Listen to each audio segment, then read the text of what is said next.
Ahead on NCBA's Cattlemen to Cattlemen. It's a look back at some of our favorite day-in-the-life stories. We're traveling across the country to bring you a closer look at farms and ranches all over America. And now, NCBA's Cattlemen to Cattlemen with host Kevin Oxner. Hello and welcome to this week's special edition of NCBA's Cattlemen to Cattlemen. I'm Kevin Oxner. Thanks for joining us. Each week, our crews travel all across the U.S. to tell the stories of the farmers and ranchers who work day in and day out to help raise quality, wholesome beef. This week, we're revisiting some of our favorites from these day-in-the-life stories. So let's get started. We begin in Kansas, where Brian Baxter shows us what life is like back home for NCBA President Tracy Bruner. Make a trip through the Flint Hills of eastern Kansas and you just might find Tracy Bruner doing what he loves to do, saddling his horse, riding out to check cattle, and tending to the business of his family's enterprise, the Cow Camp Ranch.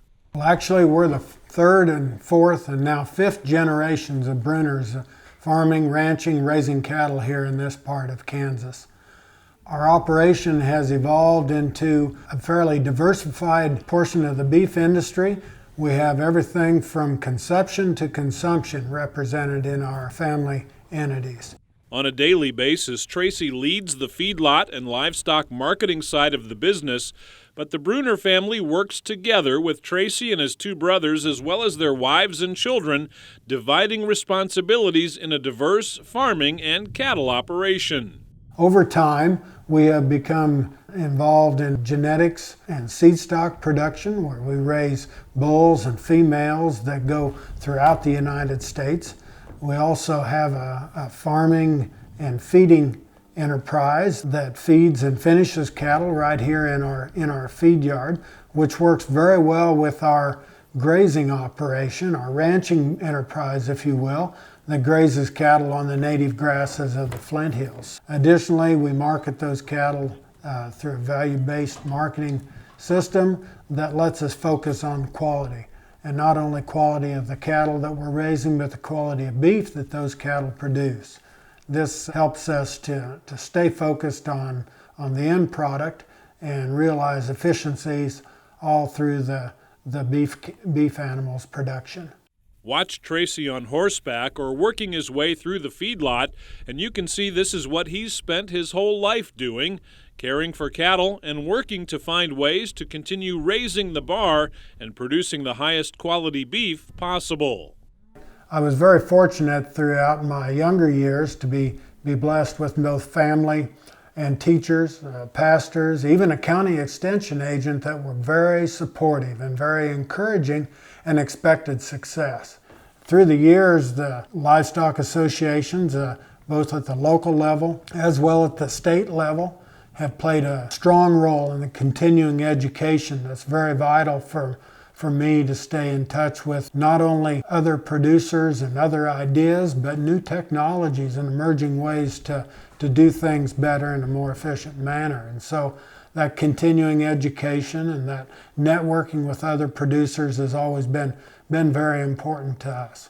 Always eager to learn more and give back to the industry he loves, Tracy has tackled a variety of volunteer positions in the beef industry on both the state and national level.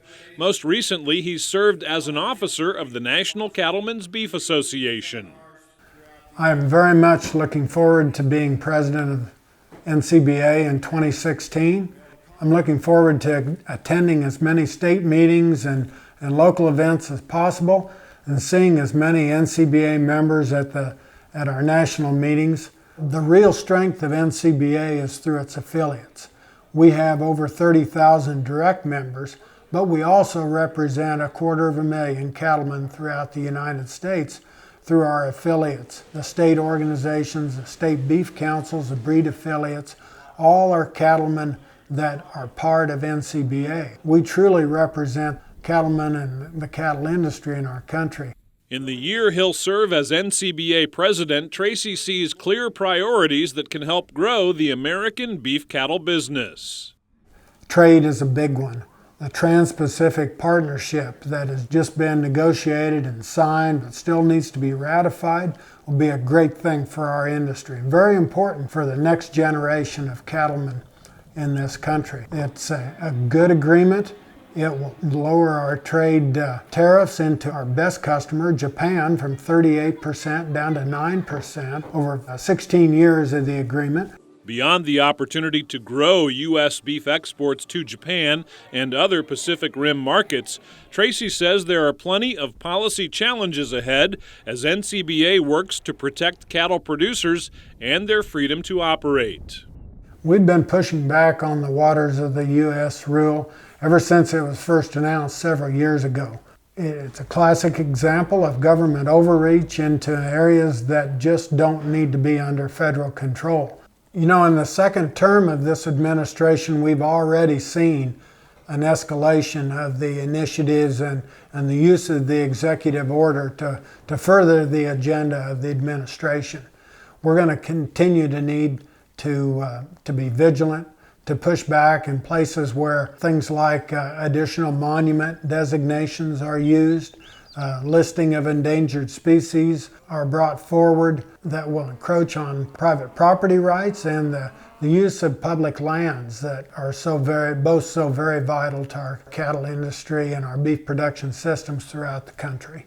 As always, there's no shortage of challenges to face, and in 2016, it's likely that Tracy Bruner will spend more than 200 days away from his home ranch, serving as president of the National Cattlemen's Beef Association and speaking out on behalf of the industry he loves. He'll do so to help ensure a future for family members growing up on his own ranch and for all those who hope to have a future in America's beef industry.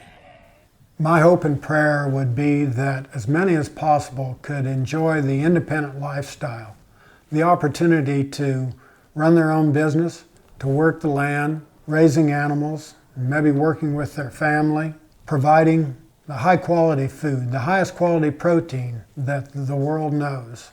I've never been more optimistic about the potential for our industry.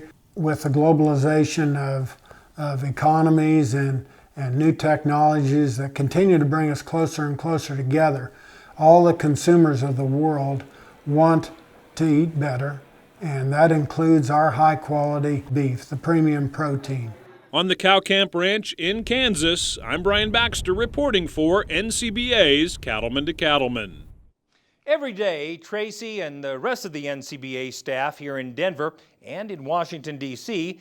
is working on the issues that matter to cattle-producing families. You can help in the fight for our industry's future by becoming an NCBA member. Just call 1-866-USA-BEEF or go online to the website beefusa.org. Still to come on Cattlemen to Cattlemen, wait until you see the urban encroachment one Denver area ranch is working around.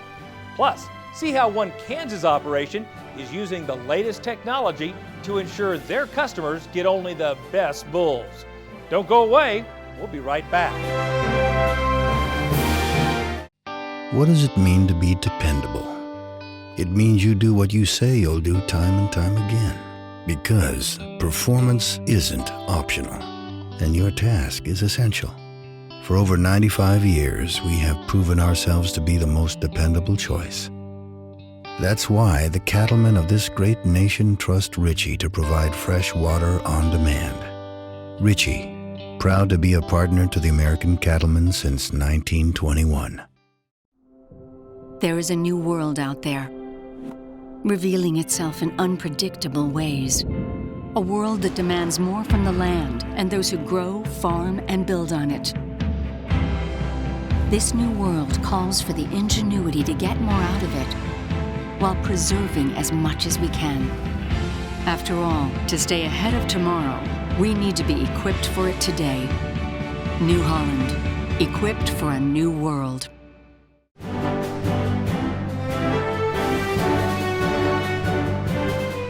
Welcome back. One of the amazing things about the cattle business is the way it continues to evolve. As a producer, especially if you're younger, you often have to adapt and get creative to take advantage of opportunities in the marketplace. We have an example of this as Cattleman to Cattleman reporter Russell Nemitz brings us a day in the life of the Lazy H Ranch in western Kansas. It's just after first light outside Hays, Kansas, and the crew at the Lazy H Ranch is already busy. They're feeding the bulls and getting the lowdown on the day's chores from Mark Rohr, who founded this operation 15 years ago, following in the footsteps of his dad. The history here in Hays first started off in the 1960s with my dad starting the Charlet herd, which is called Smoky Hill Charlet Farm, and the family is all part of that today, and my dad's still here at age 75 running the show, so really happy to be a father and son team, and there's probably some days that we're not, but it's really good to be around him as the years go on. Ultimately, the Lazy H Ranch came into play when we had some investors offer to us. They wanted us to run a conception to consumption program with the Proven Sire program, and what better place to do it in western Kansas. Now, from his base in western Kansas, Mark leads Proven Sire services and raises purebred Angus and Charlet bulls under the Lazy H Ranch name known as LHR. Lazy H Ranch and Proven Sires combined together have really hit home for us here. We're able to basically go to our customers, or our customers are able to come to us, and we just don't sell them bulls. We can give them a game plan from A to Z. Instead of just saying, well, you want to AI your heifers, here you go, this is what you need to do, we can go do it for them. And instead of just talking about, you need to go see your veterinarian about this vaccination program, we can set up a consultation with some of our veterinarians that we know and respect throughout the Midwest, and help them design something that's going to work with the program that we're trying to figure out with them. As the LHR Ranch has grown, customers have come to rely on Mark's knowledge to help them use genetics to take their herds to the next level. One of those customers was the Liker family that turned to Mark when they wanted to improve their commercial cattle operation. The biggest thing was getting our uniformity up there. Now we've got the uniformity, and we're starting to see ribeye area, and we're starting to really push for the bigger ribeyes, and that makes a bigger calf, and we're selling pounds of beef. It actually weeded out a lot of smaller bulls that we were looking for. We started out looking on the light birth weight heifers like a lot of people, and after watching our data, we started seeing, well, if we get these bulls with a little bit heavier, a little bit more maternal, we watch bloodlines a lot more now. We're raising nice light birth weight calves, and they're going gangbusters on feed. A lot of our customers will come to us and say, hey Mark, we got this problem, or this problem, and we've heard that you can help us correct that. What can you do for us? And we'll just sit down and we'll start a game plan for them. And that game plan might last, it might be as simple as a 30-day deal, but it might be a 3-year deal or a 4-year deal. It just depends what their ultimate goals are and where they want to take their cow herd to.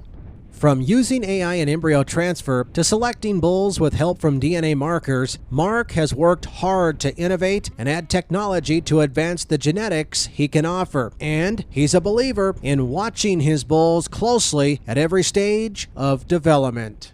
By being able to go ahead and have the breeding program we have, and then wean those cattle coming in, we get to see at all stages of the games which bulls and females for that matter are really doing a really good job in our program.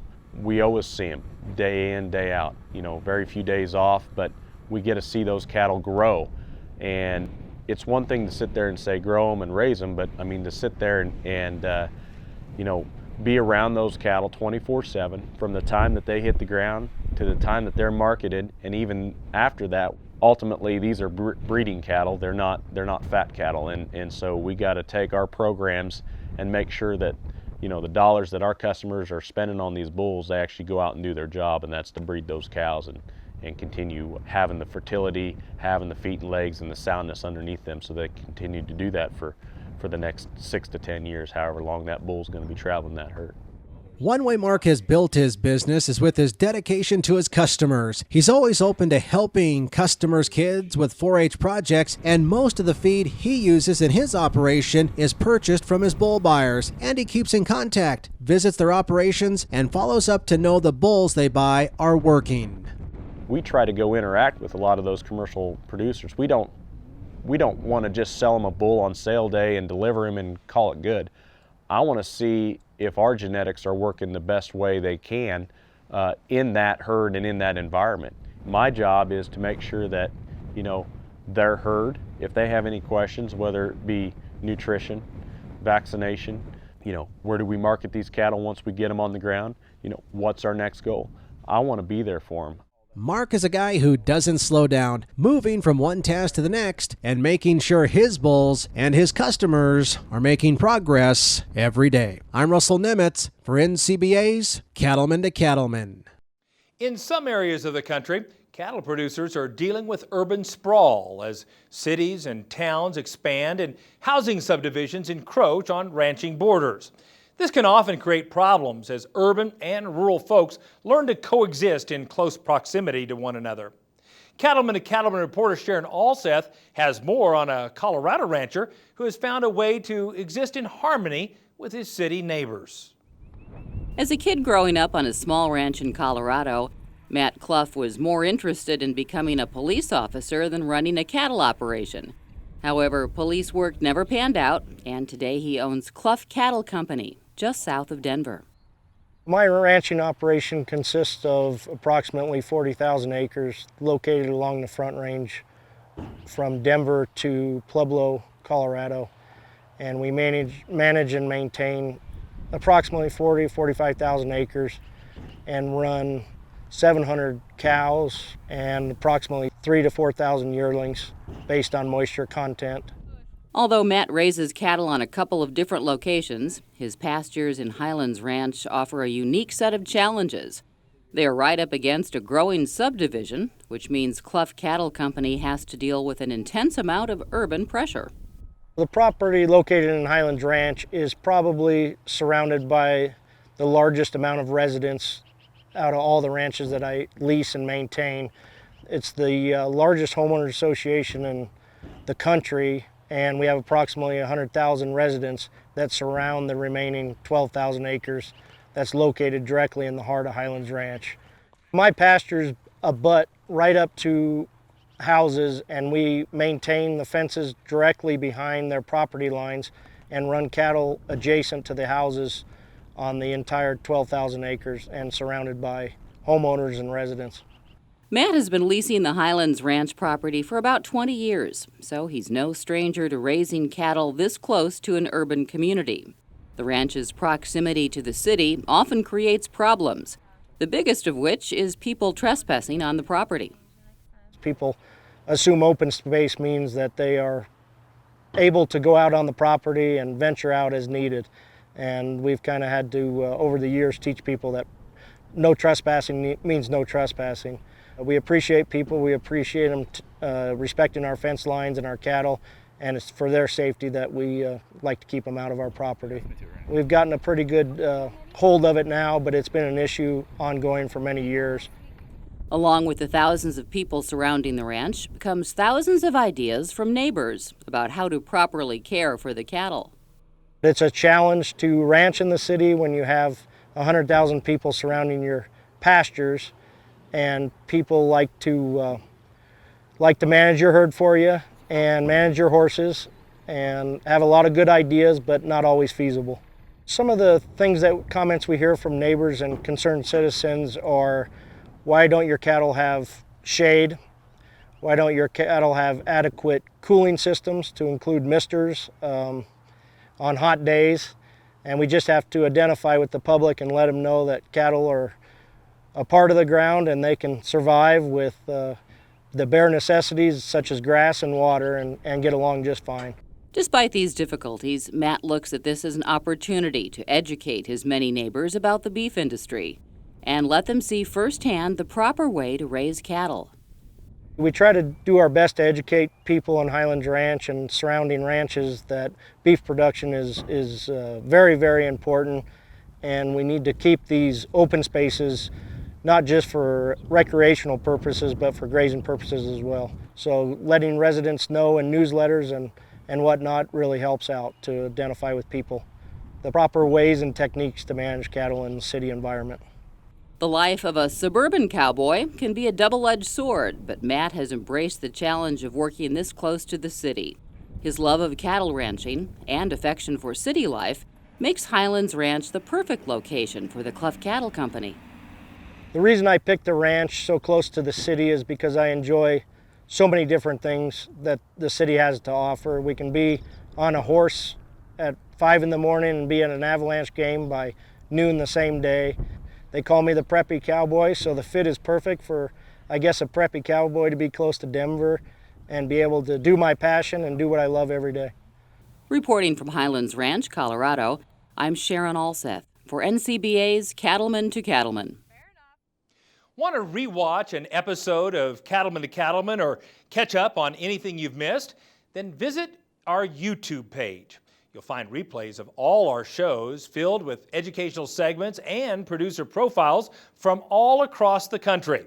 It's also another chance to see Baxter Black. So check us out at youtube.com/Cattlemen to Cattlemen. Still to come on Cattlemen to Cattlemen, see how one seed stock operation has grown the business over the years to accommodate future generations. Plus, we'll take a closer look at a ranch in Arkansas that is also looking to expand. Stay with us. We'll be right back. The things we like about that Gator is it's kind of a go-all, do-all machine. We load it up, we put it in some of the dirty jobs that we can match with it. It helps us clean pens. We'll use that to haul anything out of the pens that we need to and go out and dump it. We also take it for feeding outside pastures. I am Rita Hunsucker, and I live for this.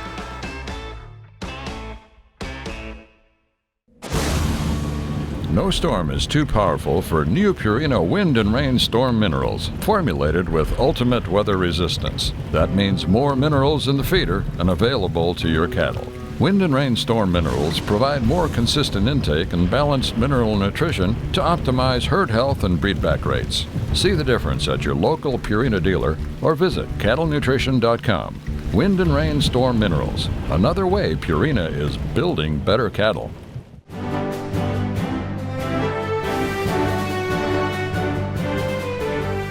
Welcome back. It's a challenge that many cattle producing families face. How do you make room in your business when the kids want to return home to be part of the operation? Brian Baxter shows us how one Kansas family has grown their seed stock business to accommodate the next generation. The Sandhills of Kansas are home to McCurry Angus Ranch, a family operation with roots going back to 1928. Andy and Mary McCurry both knew from an early age that they wanted to be in the cattle business. McCurry Angus Ranch has a long and rich history in the Angus business. We're currently 5th generation with our son and his wife's 2 young children that are here on the ranch as well. But we're a little bit unusual, even though we're coming up 5th generation. We're actually, when my husband and I got married, both being 3rd generation, we had no equipment. So a lot of generational families are able to come back to operations, but we did our own startup. McCurry Angus Ranch has grown rapidly over the past several years, but the quality genetics of their purebred cattle trace back to the early days on the ranch. The evolution of McCurry Angus really started, I think, when Andy and I got married. He had 6 heifers, and I had 1 cow. The beauty of that with those 7 particular females that we had is that we had 7 distinct cow family lines. We actually had them traced back to the Angus Association, so we knew the lineage of those cow family names. They're all still represented in this herd. In fact, 90%, I think 95% of our herd does trace back to those 7 particular cows. So we did the natural growth progress until John came back from college. We make our living off of our cows, and so we want our cows to be as good as they can from an efficient, reproductively sound basis. We ask a lot of those cows because we run them just like anybody would from a commercial perspective. They don't get any extra TLC because that they happen to have a paper. These females are ran in real world environment. I consider that we do very diligent research in terms of our AI sires. We use very proven bulls that have daughters in production, established AI sires. We try to AI as much as we can. At least 80% of our bull sale offering will be AI sired. The McCurry family's success is a story of the American dream, where family members innovate and grow their business to support multiple families living off the land. When John McCurry and his wife Melody decided to return to the family ranch, he got creative in growing the herd size and finding ways to draw in customers for their Angus bulls. We've gone into doing quite a bit more embryo work.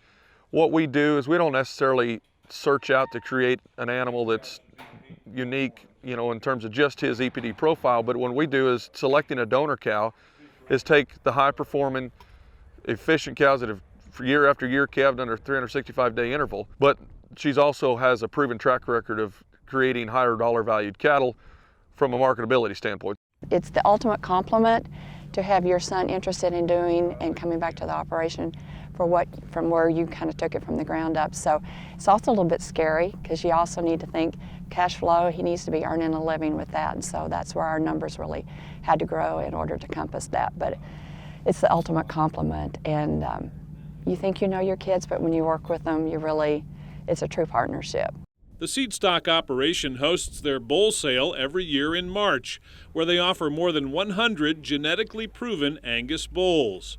John selects mating combinations to create bulls with muscle, power, and low birth weights. I think our bulls here at McCurry Angus will work for most anybody that's after just good sound beef bulls. More recently, we have grasped the DNA technology, and so every bull that sells has 50K performance data matched into his EPD profile. This year, we have also low density 50K'd every single cow or female that is in our possession. So now that we have 2 generations of stacked genomic enhanced EPDs. Customer service after the sale is a big priority for everyone at McCurry Angus. John has teamed up with Superior Livestock to provide marketing opportunities for calves sired by McCurry Angus bulls. We try to offer as many alternatives as we can. Through Superior Livestock, we've got the availability of marketing those calves ahead of time versus the traditional way. One thing that's worked well for us with John's bull customers, we have different regional areas of the country where there might be several producers in one area that are using John's bulls. We can group those lots together. Just for instance, here in Reno County, we have a handful of producers that are using McCurry Angus bulls, and we had all of those cattle on one sale here this past summer, where producers got 4 or 5 different lots of those calves with similar genetics. Being teamed up with Josh Miller of Superior Livestock is a great advantage for our customers, because he not only knows the genetics and the cattle that they're trying to sell, and we team up and try to get a marketing strategy to forward contract these cattle and get customers with similar vaccination protocols or similar genetics from certain regions to market their calves at the same time. The McCurry's dedication to doing things right has made a statement in the cattle industry. Recently, the family was selected as the 2015 Beef Improvement Federation Seedstock Producer of the Year. That was just probably as humbling a moment for our family as we've ever had.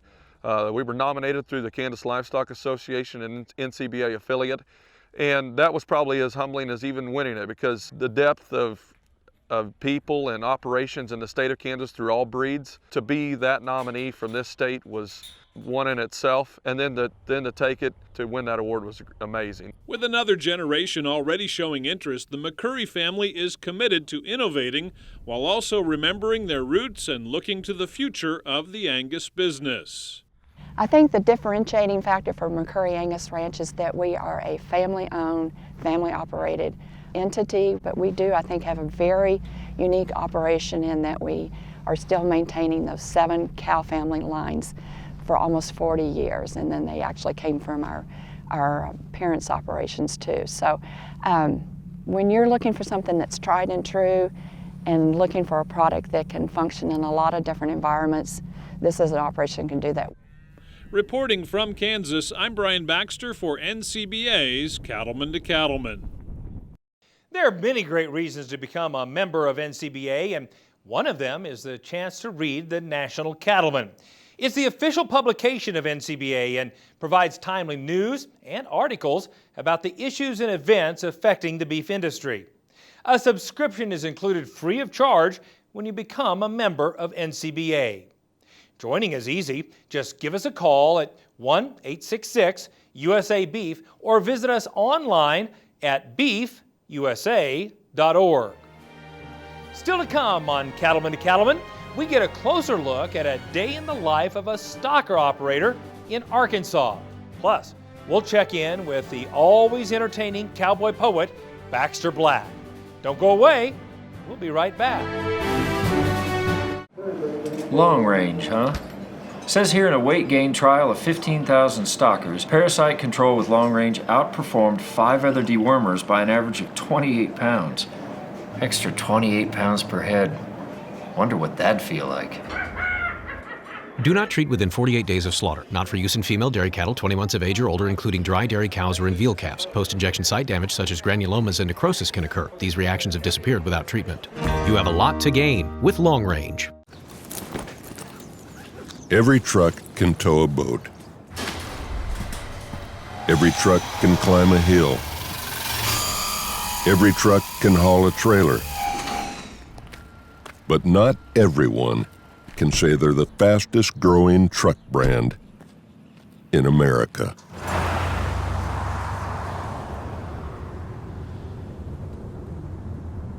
Guts, Glory, Ram.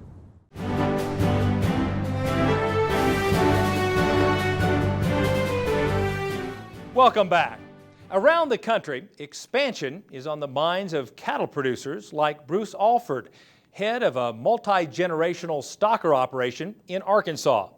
Stocker operations play a key role in the beef supply chain, and they depend on a steady supply of calves for their livelihood. As backgrounders, they work to transition calves between weaning and placement in the feed yard. Cattleman to Cattleman reporter Russell Nemitz shows us how Alford Farms helps its animals efficiently pack on the pounds. Bruce Alford Farms is a cattle backgrounding operation located in the southwest corner of Arkansas. Owner Bruce Alford continues the tradition started by his father back in the 1950s. He started here in 1956 and had to start on little scales, small scales, and since then we started our own operations and added to his and just made it bigger and bigger. We feed a handful of cattle. We buy the 2 and 3 weights and put them on wheat and gain them on grass as much as possible and sell them to feed yards. Stocker operators like Bruce rely on forage in combination with grains to increase a calf's weight by several hundred pounds and to build up immunity to diseases before it enters a feedlot. Over the years, Bruce has found that one of the keys to healthy animals is getting the cattle off to a good start once they arrive at his place. The main thing is to get them to eating and drinking. So far, it's worked real good. Now, we do need to make some changes yet. You don't never quit changing, but it's worked good, and then we'll put them in traps for a short period of time, 30 days, and try to put them out in bigger pastures after that. The ones that perform well will gain well. In a short period of time, there's nothing to get 2 pounds a day gains out of them in the first 2 weeks. And one that is challenged would be different. They're not going to gain as good. The health problem's going to be worse. It's just totally different. Diagnosing and treating sick animals is essential in the stocker business. Bruce says there's one thing cow-calf operators could do to help make life a little easier for the people in the cattle industry farther down the production pipeline. Get a good vaccination program and put them on. Go ahead on, put it in them and go on. It help the respiratory problems and the whole shebang. It help us a whole bunch. An ample supply of good quality pasture throughout the grazing season is the goal of every stocker operator. But when the grass is down, Bruce gets creative to make sure his cattle are gaining. That means turning to some non-traditional ways to feed the cattle, like peanuts. The pellets, a lot of them come from Alabama and Georgia and everywhere else. And they are peanut hull pellets because normally they're cheaper and they work good for us. and cottonseed hulls. We use cottonseed hulls. Syrup, put a little syrup in it, get a smell on it. Most of the cattle we buy don't know what feed is, don't know what water troughs are or anything else. So you kind of got to train them and tow them a little bit. Bruce buys and sells cattle throughout the year. Although there are many options for marketing cattle, Bruce prefers to sell his animals directly to feed yards and order buyers. I'm probably different than most people. When I'm ready to sell, I'm ready to sell. And I get it done. I don't have to wait 2 weeks to put them on the video and get them on television, get them sold. And sometimes that's bad and sometimes it's good. But usually when I feel it's right to sell, I'm selling. Despite the challenges that he faces on a day-to-day basis, Bruce is confident in the long-term outlook for the beef industry. The market right now is unbelievable. We're in ground that none of us have ever seen before that's in the cattle business. The prices are just unbelievable, and I do think that the market will be fine for a while. It's no doubt with prices that we have today that they will rebuild the herds if they got the marsh to do it with. It's a totally different deal today than it was just a few years ago. You're looking at a world market today. We're getting so many people. I think the beef industry, I think it's all going to be good for us for several years to come.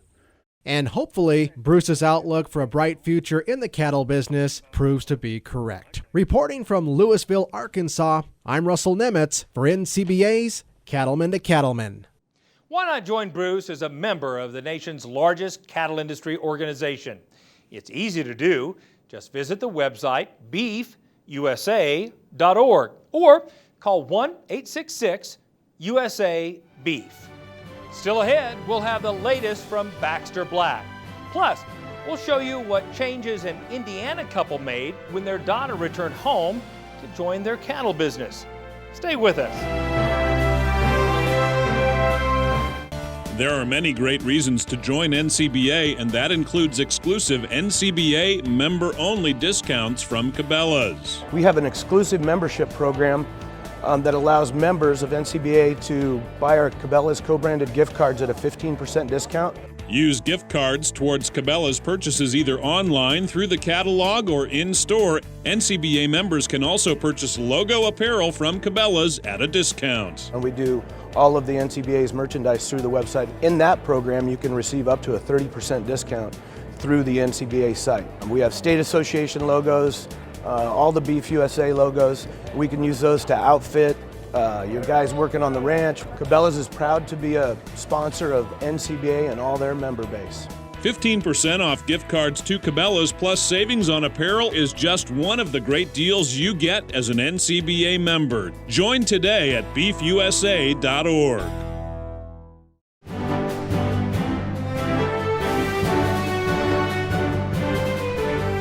Welcome back. Bringing your kids into an operation isn't always easy. It sometimes requires rethinking many aspects of the business. Cattlemen to Cattlemen reporter Brad Bulla has a story of an Indiana couple that decided to expand to make room for their daughter and her family. Indiana farmers Donnie and Tammy Lawson both have a lifelong passion for agriculture, especially raising cattle. Well, I grew up in the poultry industry. We didn't have any cattle back then, but as a neighbor came to me when I was in 4-H and asked if I'd be interested in showing a calf, and I said absolutely, and once I did, I was hooked. We're kind of a traditional Indiana farm that's diversified. We have row crops, we have feedlot, we have cow-calf herd, and we do some hay also. Recently, Donnie and Tammy spent a lot of time thinking about the future of Lawson Land and Cattle, specifically how to incorporate their kids. Their son Clayton is in the military, but daughter Kaylee was ready to join the business. The Lawsons discovered there's a lot to consider when bringing in another generation. Being able to support another family is certainly an obstacle on the size farm that we had. We had to try to find a way to bring her and potentially her family back, and yet keep our family doing the same things that we do. Today, Kaylee and her husband Jeremy are full-time members of the operation. But getting to this point, where everyone could be supported, required expansion. After several years of planning and research, the decision was made to build this monoslope building to help improve their feeding program and the number of animals they could support. The monoslope building's had a huge impact on our operation. It's improved our efficiency and also the ability for us to increase our numbers quickly. It also, on a management standpoint, it takes less people and less time to manage it on a day-to-day basis. We have seen an immediate impact as far as the health of our cattle, the efficiency, and of course our time investment in feeding cattle. We were driving as much as 60 miles a day. For us, that's a lot of driving to feed, no more than 300 head of feeders. Now we can feed over 500 head in less than an hour and a half. There's a lot of other structures out there that we looked at, but at the end of the day, this was the one that we knew that would last, not only for us, as long as Tammy and I want to feed cattle, but for our daughter, our son, and their families too.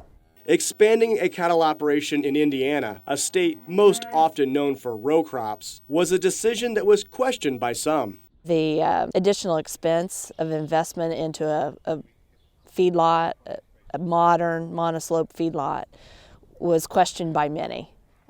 And not so much that it wasn't a good idea, but why at our age would we want to invest additional funding into something that will take maybe 10 to 15 years to come to pay off.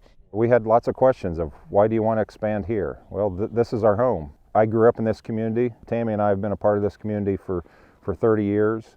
I've lived here all my life, and this is where we wanted to be. And we can feed cattle in Indiana just as well as any other state.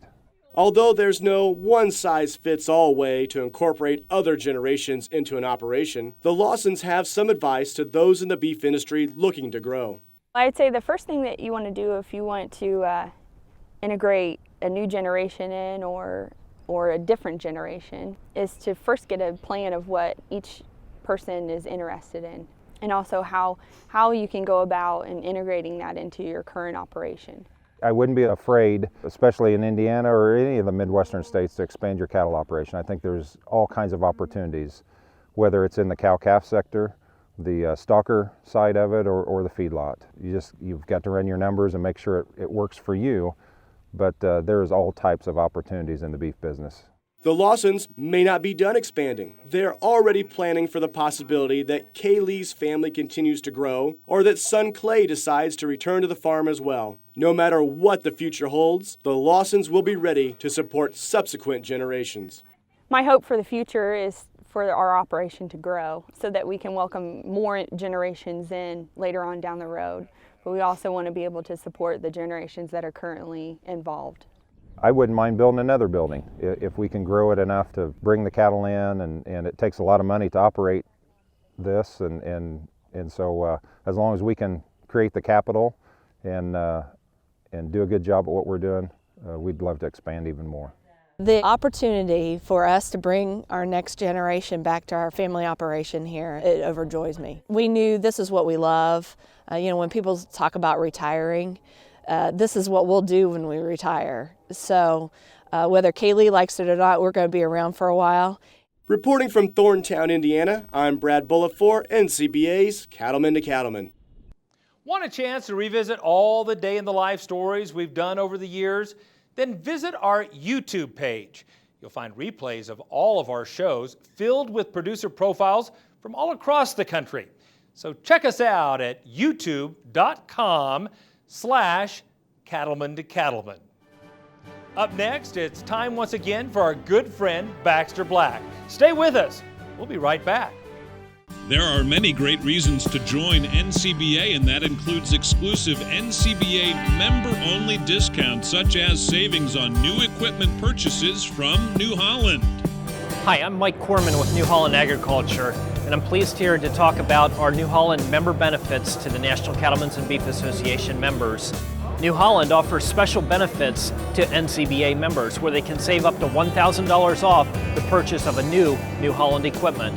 Members can save off the purchase of New Holland hay and forage and mid-range tractors, as well as other products. We have New Holland dealers located throughout the United States. Stop into your New Holland dealer and learn more. New Holland and NCBA, smart partners for agriculture. Savings on equipment purchases from New Holland is just one of the fantastic deals you get as an NCBA member. Don't miss out. Join NCBA today at beefusa.org. Let's face it, you don't think a lot about your trailer hitch. You use it and forget it. We understand. But at B&W, we think about it. Short nights, long hauls, never-ending chores. The unthinkable. We think about it all, so you don't have to. B&W. Trusted. If you're not using IMI Global's verification programs, you might as well set your money on fire. To give your wieners added value, no program begins without a traceable animal. Then add on BQA and other specialties and you open up a whole new market for your calves. You might be thinking, the market's so good, why bother? You ever heard of making hay when the sun shines? You got a choice. Get in the game or visit IMIGlobal.com. The pork producers are to be commended. They have worked long and hard to improve the image of pork. For centuries, pigs and fat have been connected at the jowl.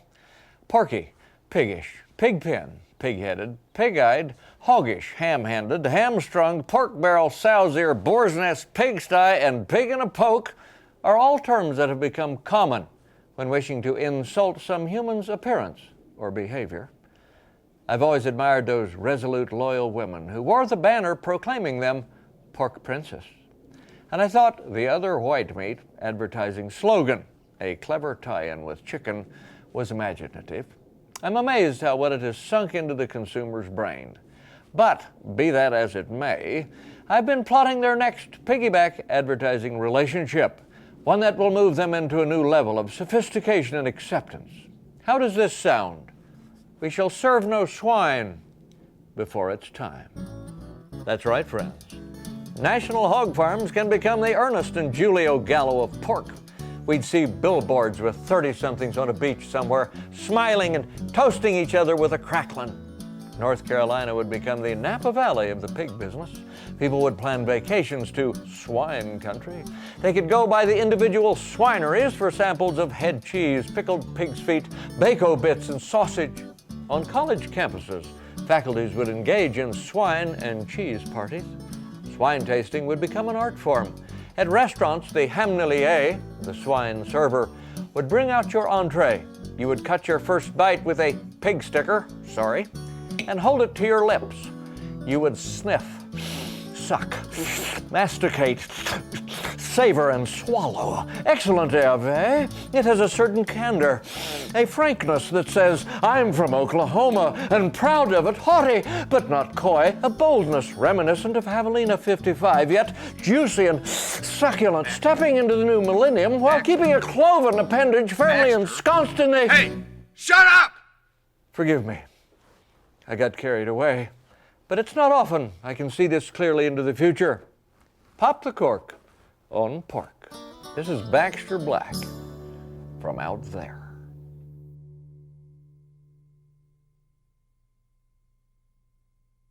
Thanks, Baxter. We always enjoy our visits with you each week. Now, if you'd like to learn more about what's happening with NCBA's Cattlemen to Cattlemen, you can find us on Facebook.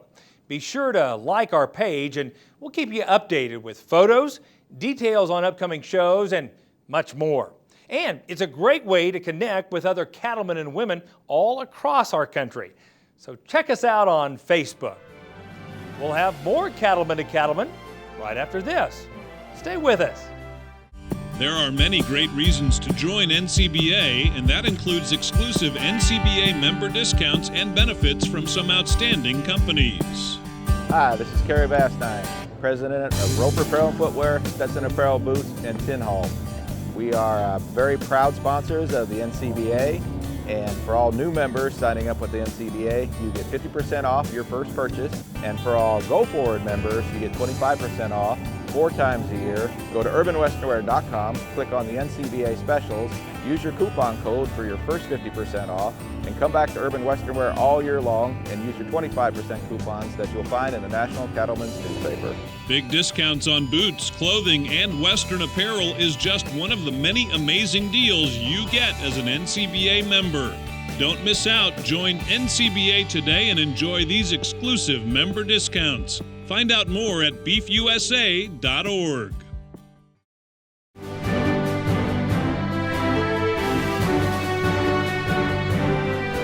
Welcome back. It's time once again for one of my favorite segments on the show, Legacy Photos, as we check out some amazing shots submitted to us by families from all across our country. Let's take a look.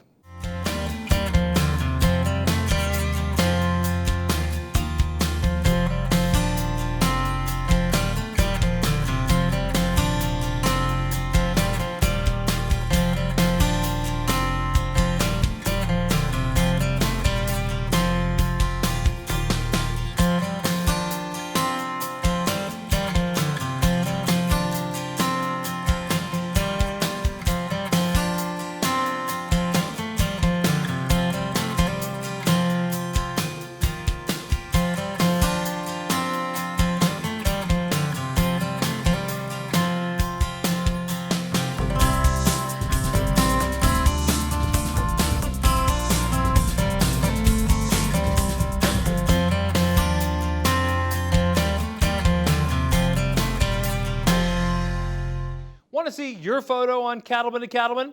You can submit your favorite shots at our website. That's cattlementocattlemen.org. Include your ranch or farm name and your hometown, and we may use them on a future episode. Well, that's our time for this week's special Day in the Life edition of NCBA's Cattlemen to Cattlemen. Thanks so much for watching. We'll see you again next week right here on RFD TV.